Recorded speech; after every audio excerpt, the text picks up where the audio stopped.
Hi everyone, this is Finance Meets Real Estate. We are weekly live webinar, and we are also on YouTube, Finance Meets Real Estate on YouTube, if you guys want to find us there.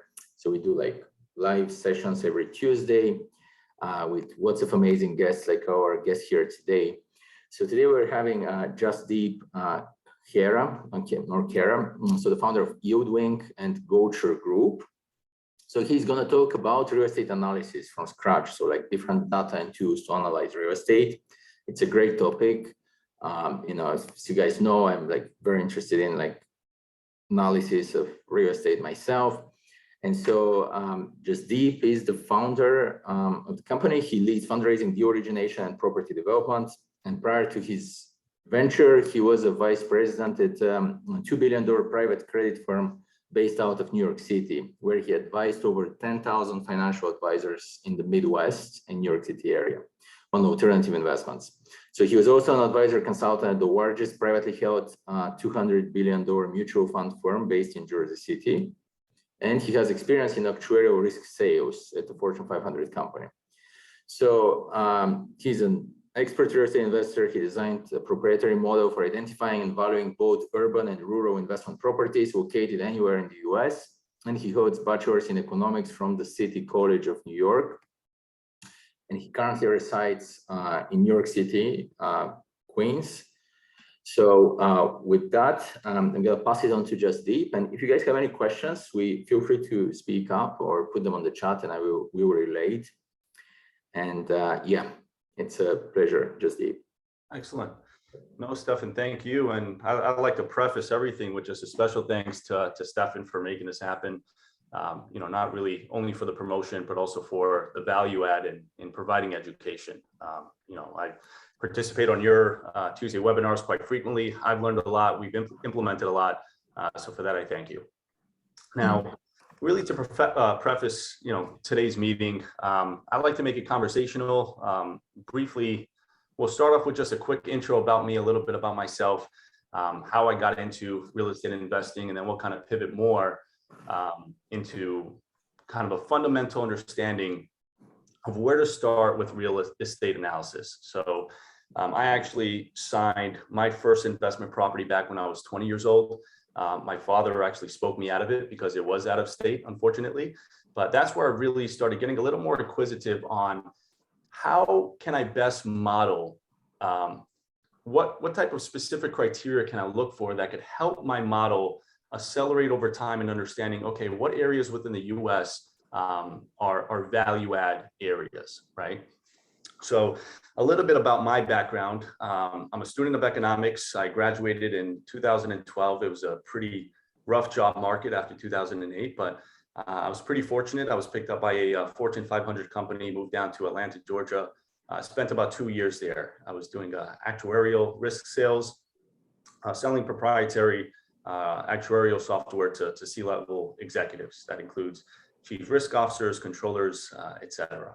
And after about 2 years there, as Stefan had mentioned, I was recruited by the largest privately held mutual fund firm based out of Jersey City, New Jersey.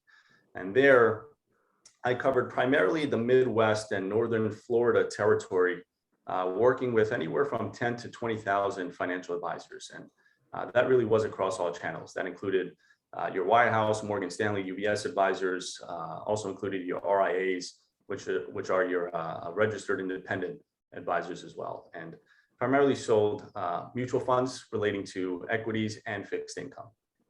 And after about a year and a half there, I was recruited by a $2 billion credit shop based here in Midtown, New York City, where I covered initially the Midwest territory, which was Minnesota, Dakotas, Iowa, Nebraska. I spent a little over 2 years in Minnesota, Minneapolis, and then kind of graduated to cover the New York City territory.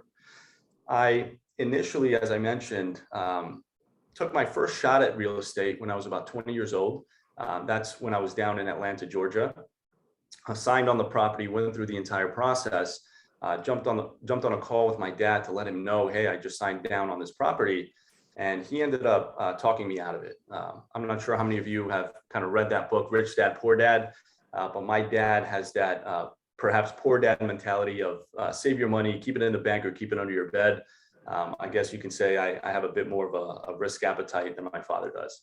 So when I ended up moving to Minnesota to work with this private credit shop, that's really when I jumped into real estate. I started off house hacking with a fourplex, ended up buying more multifamily properties, more condos, and now we have properties across the Northeast, and now we're focusing on the Carolinas and New Jersey as well. So when I initially started, I think I was fortunate in having grown up in New York City. I think it helped me in understanding the movement of real estate and really the movement of gentrification, if you will, right? Because Brooklyn wasn't Brooklyn 10 years ago. Jersey City wasn't Jersey City that it is today 10 years ago. And that kind of helps you visualize the expand of neighborhoods. So I ended up purchasing my first property literally across a US Bank Stadium, which at the time was a bit of a rougher area. Today, it's not the same story. So when I first decided, hey, I invested in Minnesota, I moved back to New York City, I'm still managing the properties in Minnesota. I decided if I can do it in Minnesota, where else can I do it, right? So that kind of opened it up to, well, I can invest across the US as long as I have the right criteria. You have a property manager, you have a good general contractor, you have relationships with brokers, anything is possible, right? Especially in today's digital world. So I decided I need to formulate some sort of strategy, some sort of criteria to make this happen. And when I first started, by way of background, I'm a student of economics and just being naturally inquisitive, I decided, hey, let me write down on a whiteboard all the criteria that I think are important to include within the model, right? And that's what I want to walk everyone through today. A very simple analysis, but I think a very understated analysis of how to first determine where to move within real estate.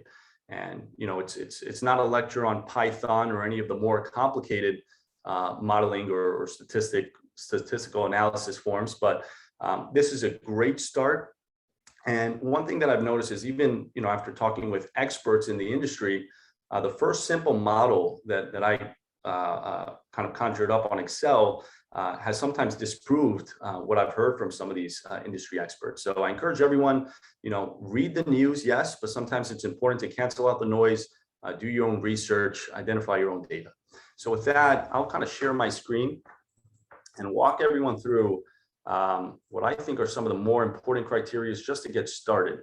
And I will open up the chat here as well to ensure that I share everything with you. So the first thing that I kind of like to identify in all my modeling is population. So I'll copy and paste a link here that I have on my other screen, which will give you access to this page here. A lot of our data we get from really free online sources. We do utilize, some programs like CoStar as well, but a lot of the data you can get for free, either from BLA or census.gov, and it's great information to have. So here we pulled up a chart. It's of population year over year from 2010 all the way to 2019. And don't worry, we're going to find the data for 2020, 2021 as well. And what I'd like everyone here to do is kind of, if you have Excel in front of you, is follow me in how we structure this.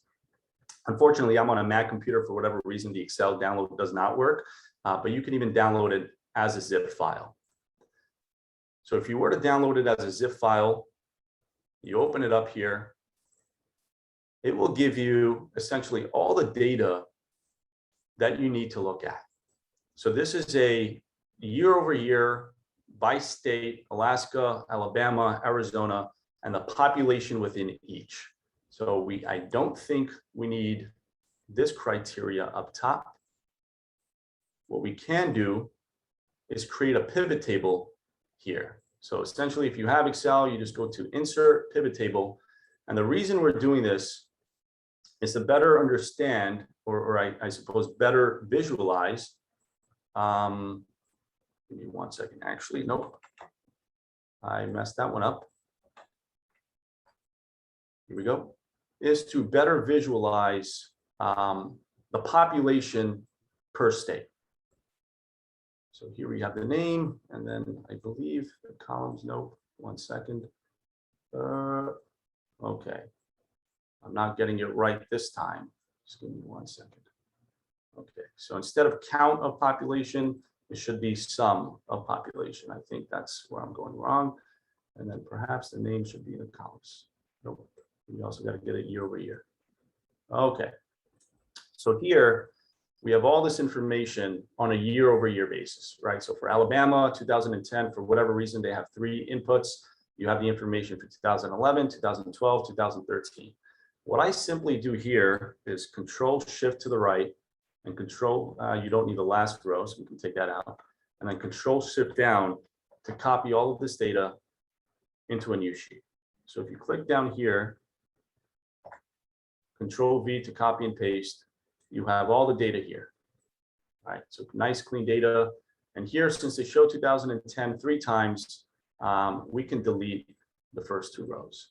So here, if you wish, you can relabel 2012, and you can essentially just carry that over all the way to the end.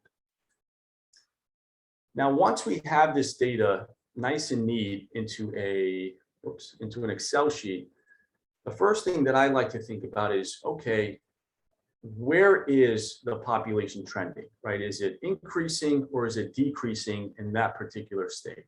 So the first thing that I like to do is create a Sparkline. And a Sparkline will give you kind of an overall graphic view.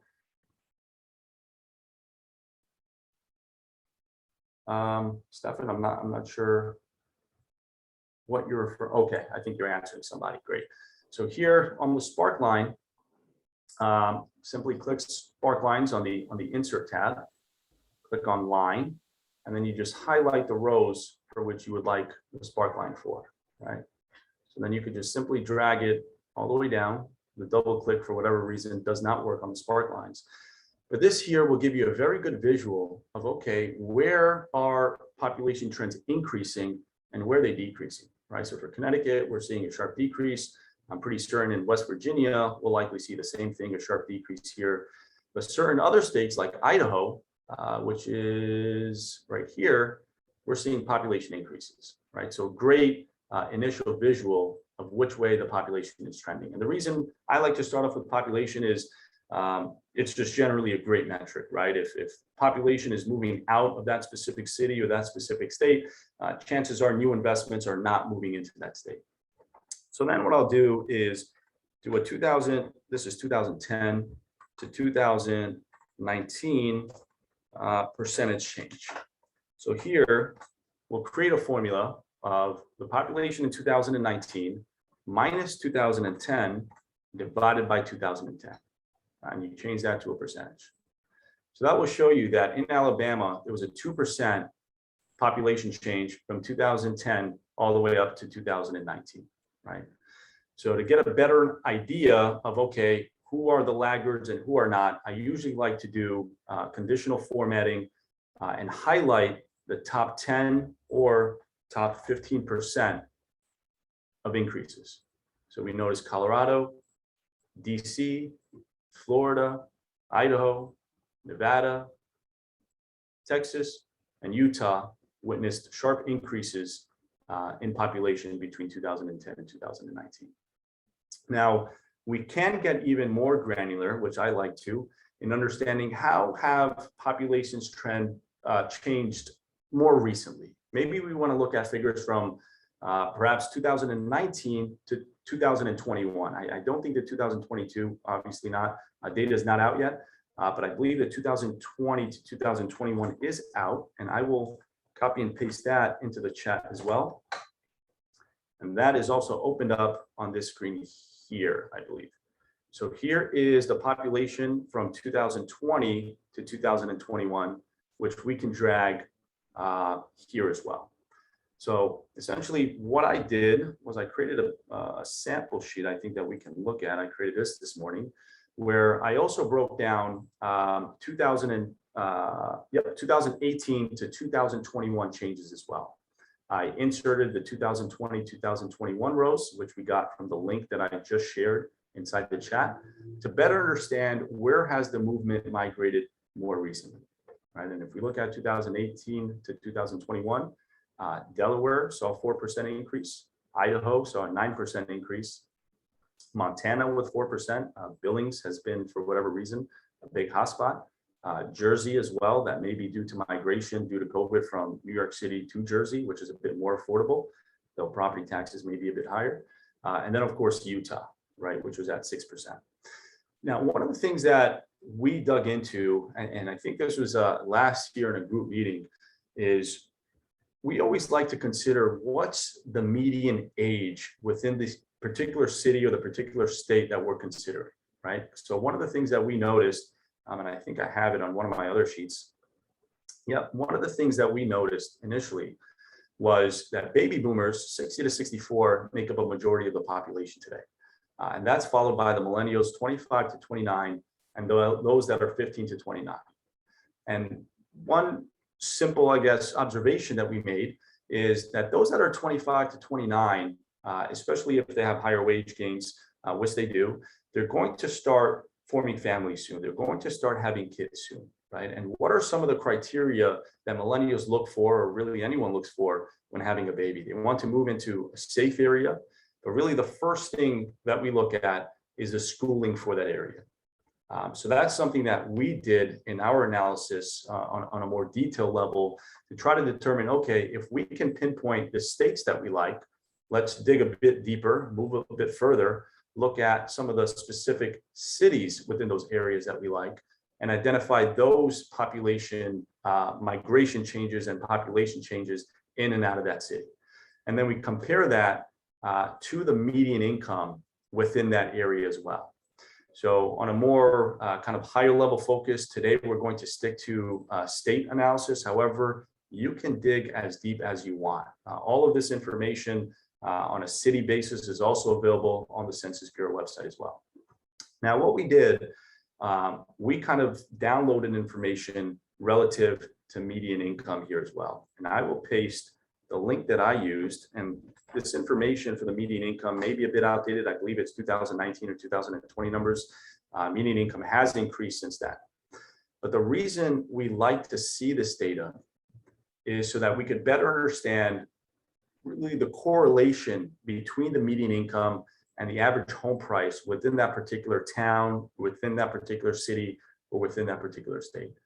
Because that's a huge telltale for us in determining, okay, in which areas comparable to another are home prices highly valued, or are they below the market in comparison to the national average? So we looked up the average home prices, all of this information, and I'll paste this link here too, we download directly from Zillow. And this is something I did in about an hour. Now I have a bit more experience doing this, but this should take you no more than maybe 5 to 6 hours to really drill it down and learn it, right? And once you have this information down, it is of the utmost value. So I'll kind of walk you through exactly how I found the Zillow data. Simply, you can click on that link, and here you can look at the home values for single family homes. This is what we're working on today. You can do it for multifamily, you can do it for condo developments, etc.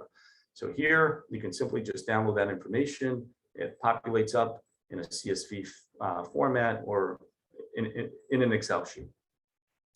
Now here it gives you all the data from 2000 all the way to 2020, 22, sorry. And what I essentially did was I just took the last line, put it into the same sample Excel sheet that I'm using. So I just copied and pasted it into here.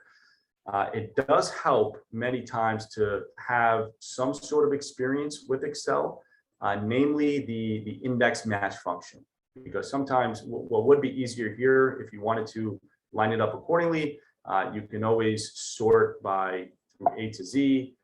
So that way you have, the more appropriate states up front. But what I did was I just copied it, pasted it, and then I did an index match lookup. So that way the appropriate data is being lined up with the appropriate state that we're considering. So once I did that, now in our model, we have the median income numbers and we have the average home price numbers, right? So the information that helps me understand, okay, what areas may be a little undervalued, what areas may be a little overvalued. I took a very simple math formula of dividing the median income by the average home price. And that will give you a percentage number. So the higher the percentage, typically the less value that the home price is in comparison to the median income. So when we look at certain areas like Iowa and Kansas, when closing a property in Iowa, it's likely to cash flow higher than purchasing a property in, say, Hawaii, right? And I think everyone knows today, Hawaii home prices are one of the highest across the country. So here we kind of pinpoint, okay, what states have a more of a value add opportunity for us? Which one of these states have a percentage that's higher than the average? And remember, we did the cell highlighting here, so conditional formatting. We looked at the top and bottom rules, and I believe for this one, we just looked at the top 10%. But you can change that anytime to top 20%, top 25%, and you'll see a few more highlights. And typically we'll do anywhere from top 20 to 30%. The reason being is sometimes the states where home prices are undervalued, like West Virginia here, they usually don't match up with our other criteria, which includes specific population growth metrics that we like to see. So even though, yes, you're getting a discount in West Virginia, there may be other criteria that may not fit exactly what your criteria is, right? So for example, population has been on the decline 4%. We typically wouldn't look at West Virginia unless we're looking at specific towns or cities within West Virginia that have realized appreciation in population growth. And there are some cities that have. So this gives us a very, very good starting point to identify where should we be looking for either our single family homes or the multifamily properties that we're looking to take down, right? So Ohio, Oklahoma actually might be a good one. The reason being is population is increasing in the right direction. 6% is relatively high in comparison to some of the others. And homes, single family homes, are at a pretty relative discount, right? So what do we do with this information? We add in more criteria, right? We go back to the Zillow here, then we look at rentals, all right? So what are, I think this is just an average of the rental prices of, I believe it's single family homes, but incorporating this data into what we already have will give you an even better understanding of where to purchase. If you're looking for single family homes, that would be a huge help in identifying where are single family homes undervalued in comparison to the rental purchase price, using the rental purchase price and the average home price as the two correlation metrics. So once, this is specifically our model, once we identify what states, we do take a top-down approach. Sometimes we go the other way and take a bottom-up approach. So for example, especially with West Virginia, we said, hey, this might be a huge opportunity, right? Why not do a bottom-up approach where we start with West Virginia and then start identifying, okay, what cities within West Virginia are actually showing positive growth, positive employment, et cetera. West Virginia is known for manufacturing, but manufacturing, of course, specifically to coal, hasn't been too great here in the US. Just a question, Jasdeep, if I may interject.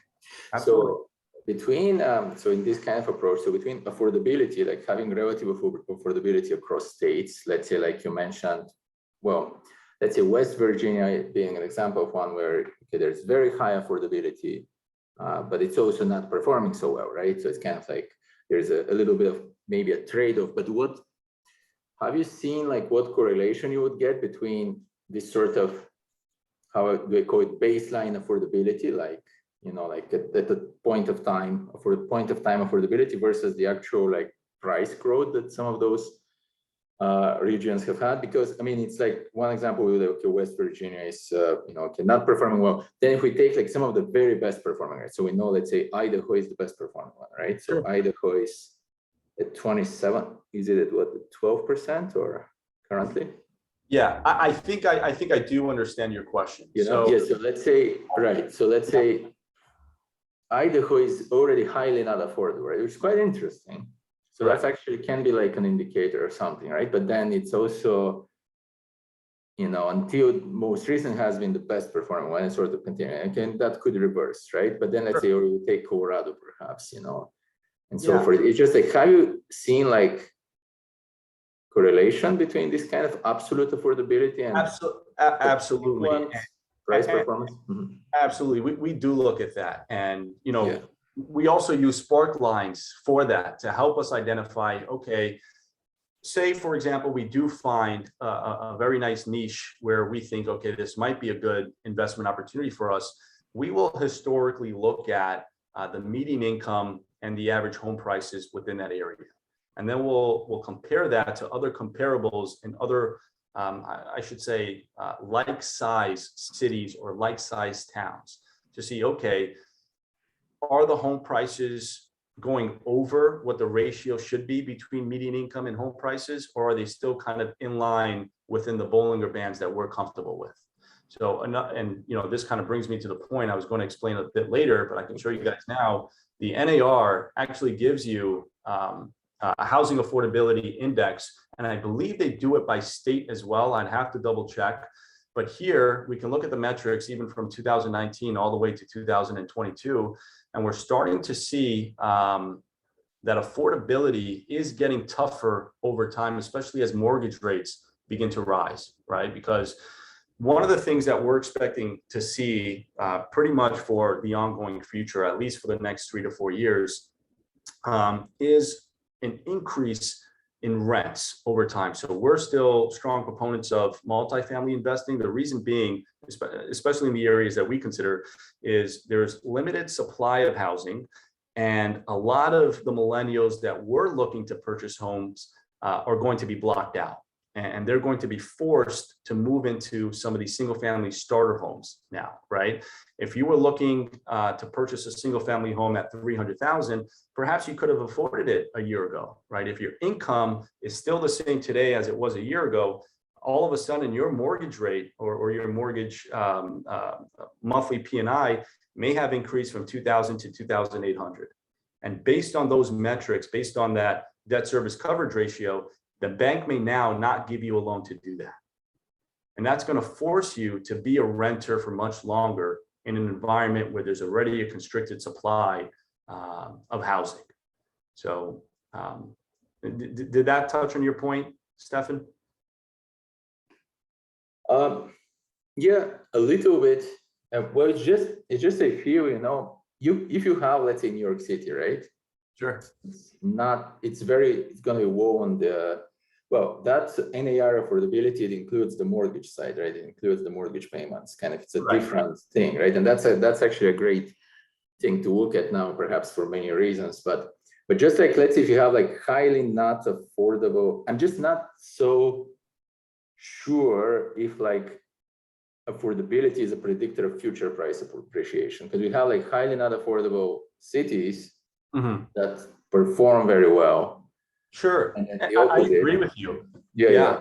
But Yeah. I feel you guys use it as a sort of supplement to some, sort of like a value indicator, right? That's kind of like you said, sort of like an indicator of how good of a value you're getting in markets that either way have strong population growth, let's say, or something like that. Correct. So go ahead. Yeah, no, okay. That's just some comment. Okay, yeah. Sure. No, that's a great comment to make, right? Even when we look at the economics, the macroeconomics, they're going to be lagging indicators and they're going to be leading indicators. We feel that population growth is a very strong leading indicator. Why? Because that also influences employment growth within that specific area, right? So even when investing in a town that has population growth, that's adding employment jobs, it's very important to also understand the sectors where we're seeing that employment growth, right? So for example, manufacturing is relatively stable over time, right? If you're looking at software, IT, financial services, strong profit margins, that's a growth area today, which is one of the reasons why we do prefer the Carolinas over some of the other nearby states within that area. So a lot of the variables, though we look at them independently, by the time we're done with the model, we integrate all these different variables to our specified criteria on it has to meet X, Y, and Z for us to even consider this town, consider this city, or consider this state. And that's typically what we do. I know there are a lot of hot markets in today's climate. I see it on LinkedIn, I see it on Facebook, everywhere I look. Everyone's investing in Texas, everyone's looking at Florida, everyone's looking at Arizona and Salt Lake City. I'm not touching either one of those states today, right? And perhaps it's for better, perhaps it's for worse, I don't know. Unless it's a true value add opportunity where I can go in there, the market rates are below rent, we can go in there, put quartz countertops, put in 5,000 in each unit, and then sell it in the future at a 3.5 cap and make a 16% IRR. Unless it meets those criteria, I'm just not interested.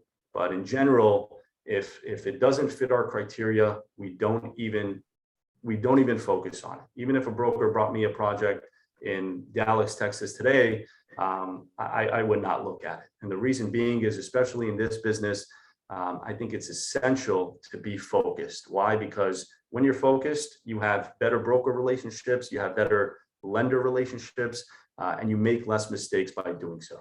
So, we're fortunate that sometimes we see some of these market opportunities before it hits the market. And the reason being is, show seriousness with our brokers that, yes, we're only focused on these specific cities. You send me anything away from that, we're not even going to look at it.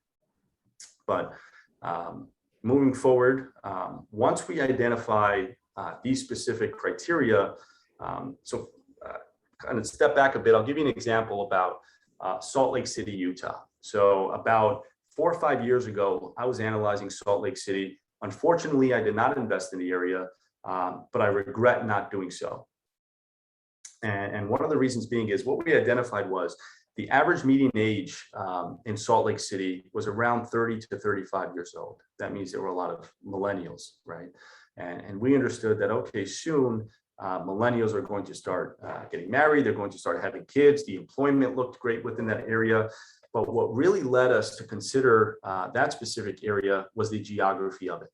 And I'll show you kind of what I mean here. So what I'll do is I'll pull up Google Maps. And geography is kind of where our data stops and we interject to better understand the dynamics of the city. So one of the reasons even Phoenix was on a huge boom is because it's limited to its growth trajectory, right? Same reason why in New York City, home prices are typically always moving up is you can't really expand outward. You're on an island. The only way you can grow is up. It was a similar situation in Phoenix, right? You're kind of surrounded by mountain terrain here, desert over here. If you look closely at today's data, you're seeing a huge population increases within the southeast portion of Phoenix. And that's likely to move more towards Tucson over time, where we're now starting to see more appreciation in home prices. It's the same exact situation that we're seeing in Salt Lake City, right? So we're starting to see more growth towards the southeast of Salt Lake City. We're starting to see huge home prices peaks in Provo, as well as North Salt Lake City. So unfortunately, I didn't jump on that information, but when you have data like this and you're able to analyze it, in essence, you're able to predict the future sometimes, right?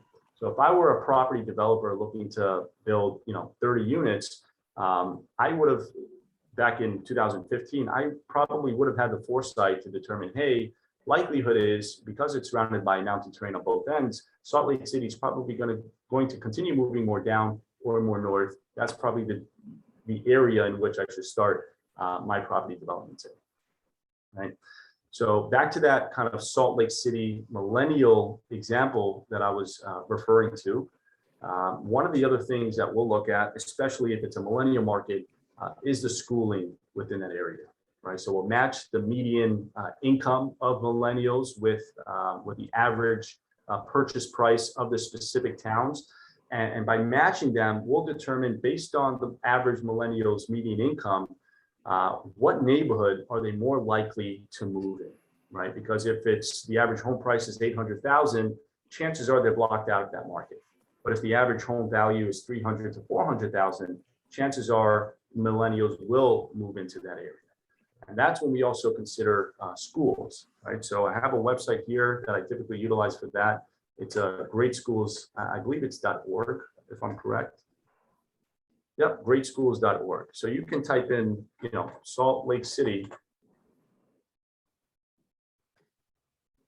And it will, let me see, there's usually a map version unless they changed this in the last few weeks. Okay, essentially, no, they usually give you a map that allows you to pinpoint. Maybe I'm doing something wrong. Okay, let's see. Okay, well, I won't spend time on it now, but I promise you there's the opportunity to see it all on a map where they grade the schools, right? So if we're considering millennials, we'll probably be looking at elementary schools, and anything over a 7 out of 10 is typically an above average school. That's likely where the millennials will start pivoting to over time. Now, you know, one of my buddies, this is just a side example, he's very much into purchasing, developing assisted living care for seniors, right? Whoops, my battery's low. One of the things that he does is he looks, one second, just this maps. He looks specifically at minority areas to invest in for that purpose. Give me 1 second. The charger's actually about to die, my battery. Briefly charge this. Oops. Okay, back on charge. So he will specifically look for areas. I believe he focuses specifically on an Asian market. But this website here, justicemap.org, helps break down specific areas by demographic population, right? So say we're in New York City, we want to know, okay, how many Asians, where's the higher dense population of Asians? You'll see Asians are, you know, you click on anywhere on the map, it'll tell you 56% of this literal block is Asian. You can change it to, you know, American Indian, you can change it to Black, you can change it to Hispanic. This specific area, it's a highly denselated Black population, and et cetera, et cetera. So you can get very creative with how you invest. If you have a niche market that you're looking to appeal to, perhaps it's a specific business, that's something that you can utilize there as well. One of my favorite tools that I'll go over, and I know we're on a bit of a time crunch, so I won't take too long, is a Census business builder. And this is really, I think, one of the most underrated and underutilized sources for real estate investors. And it's primarily built for those that are looking to start their own business. So say we're looking at, you know, food services, it doesn't really matter what you click because the information is going to be all the same. So let's just say we're looking in South Carolina, 29212, for example, right? You go to map. Here, you can filter and identify specific zip codes by either total population or really any of the criteria that's available to you. So one of the things that we'll look at is median household income, right? So it'll show you the map here. The circles will identify median income, and the colors will identify population based on the scale. So there's more population in the blue zones, higher median income, wherever the circle is larger. So for example, you know, we do some commercial triple net investing as well. We like Dollar Generals, we like the Dollar Tree. It wouldn't make sense for us to go into a high median income neighborhood and open up a Dollar Tree, right? Chances are they would prefer going to Target versus a Dollar Tree. But if we found a neighborhood perhaps in this zip code, 29204, and we found a nice corner lot with high vehicle traffic, that may be a great location for a Dollar Tree.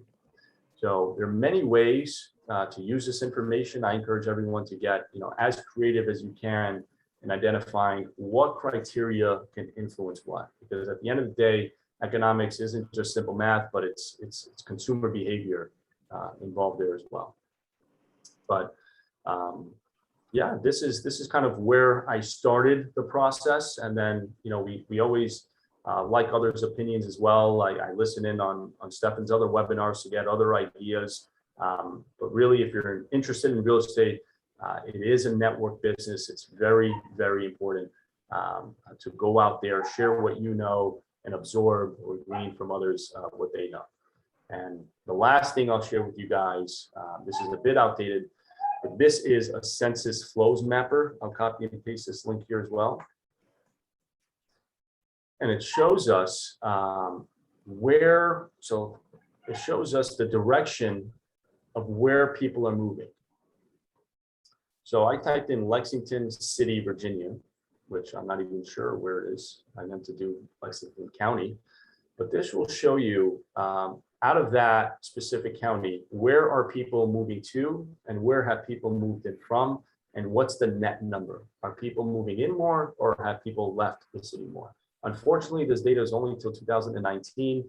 I'm not sure how frequently they update it, but it is very beneficial information. And one of the things that we noticed is a lot of the people from the Midwest areas have migrated to areas like Arizona, which is many retirement communities, as well as Florida, of course, no state tax, similar to Texas. But just some helpful information to get a good start on perhaps your own analysis. So with that, I'll kind of open it up, see if anyone has any questions, any points perhaps they want to add that maybe we could implement. Yeah, thanks, Jasdeep. So actually, those are some really great tools. So kind of applauding your Excel skills, by the way. They're very, very good, right? And they're free. Yeah. Right, but but just if we were to kind of sum up, so like besides like Excel and like sort of like putting pivot tables and like index match and like sort of like doing your analysis of population affordability for markets in Excel. So some of the other tools that you mentioned are actually and that used like some of the census data, right? Census population data, but some other tools actually, just to sum it up for our audience is greatschools.org, okay, for like school districts, Sure. Some of the Zillow research data, as well as like Justice Map. So Justice Map, it only gives you like race and income visualizations, or are there other things there as well? That's basically it for Justice Map. Okay. As far as I'm aware of, Right, yeah, and the Census Business Builder, so that's like pretty amazing. Actually, I really like that one. Absolutely. Yeah. And it also allows you to export all of that information onto an Excel sheet as well. So you can configure your own polygon, your own circle within a mile radius and download all that information. So it's extremely helpful. Yeah, no, that's really nice. And the flows mapper, like census flows mapper, that's also super amazing. Yeah. So those are like great tools. You guys have questions? I have a few questions myself, but if you guys wanna, we had actually, so the question we had before in the chat was, okay, do you look at number of households or number of individuals? Since let's say the study was kind of based on population or number of individuals. So the reason I ask is, Kati mentioned Ohio is about flat or slightly growing in households, but smaller families show slight decline.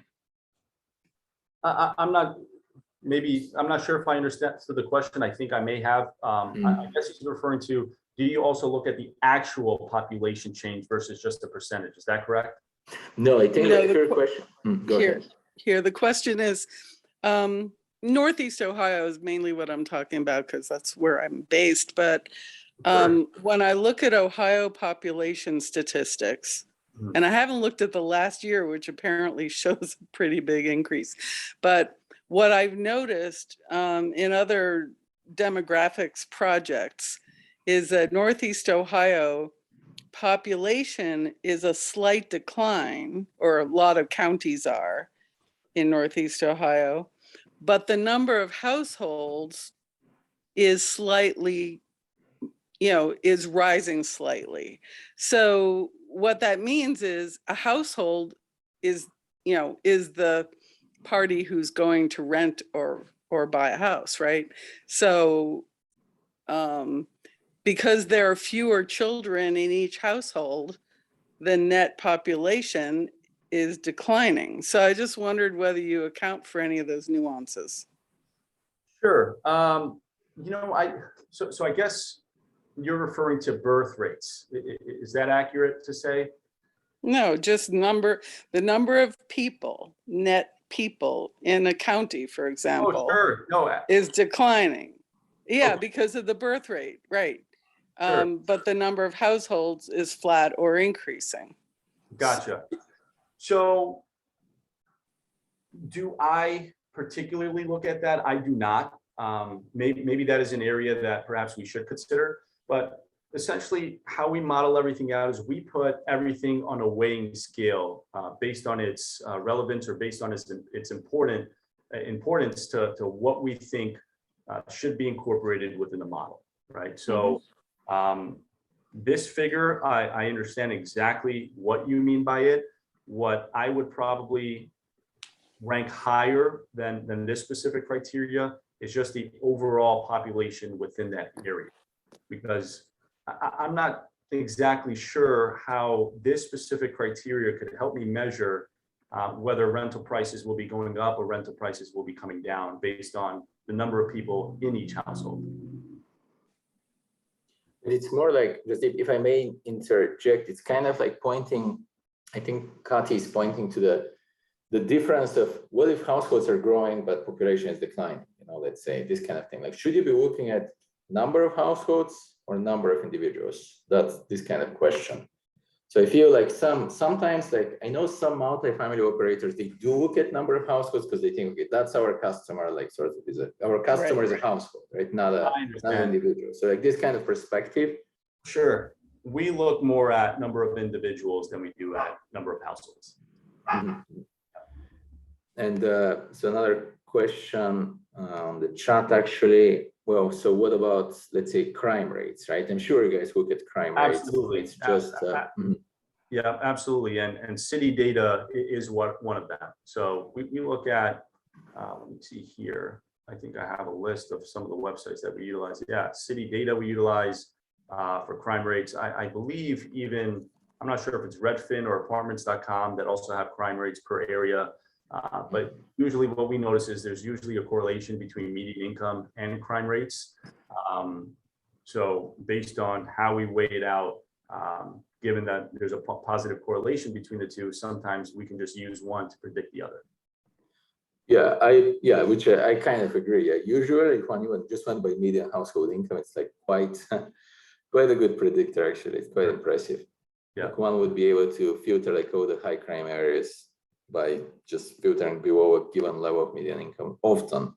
But yes, so another question. So would you ever recommend using, okay, oh, never mind. That's city data we just mentioned. I absolutely do. I use data. There's a world population view or review, I think. datausa.io is another great one. I utilize that as well. Mm-hmm. And here in New York City, I don't know if we have any New York City investors, but we use a lot of marketproof.com. That gives you all the details you need on any commercial building as far as violations, etc. So do you mind showing, like, let's say, flows mapper once again? I feel like it could be interesting, like for our audience. So let's say in your example there. 1 second, let me pull that up. Okay, and it's been a while since I used flow mapper. Right. So let's say here, so those are the net flows for a specific city. So you pick a city, or what is it? City, county. Well, it's county, right? Okay. Correct. So I used Lexington County in South Carolina. And here you can look at where have others moved to. So you can see that a lot of people moved to Southern California, Arizona, some within this state. I think that might be Colorado next to Utah. Right. And people that moved in from, you see, I believe that's Charleston there, parts of Florida. This, I believe, is Savannah, Georgia down here. Gives you a good visualization of where they're moving to, where they're moving from.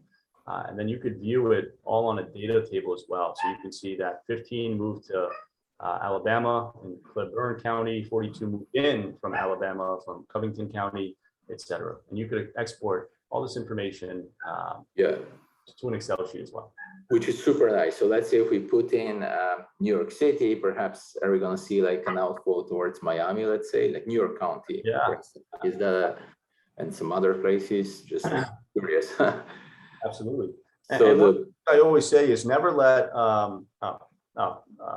percentages fool you, right? Because, you know, even walking to a grocery store, it'll say, oh, 50% less sodium, when they really just mean 1 gram less, right? From 2 grams down to 2 grams. So population numbers matter a lot, because a 1% increase in New York City means a lot more than, you know, 20% in a town that nobody's heard of in Oklahoma, right?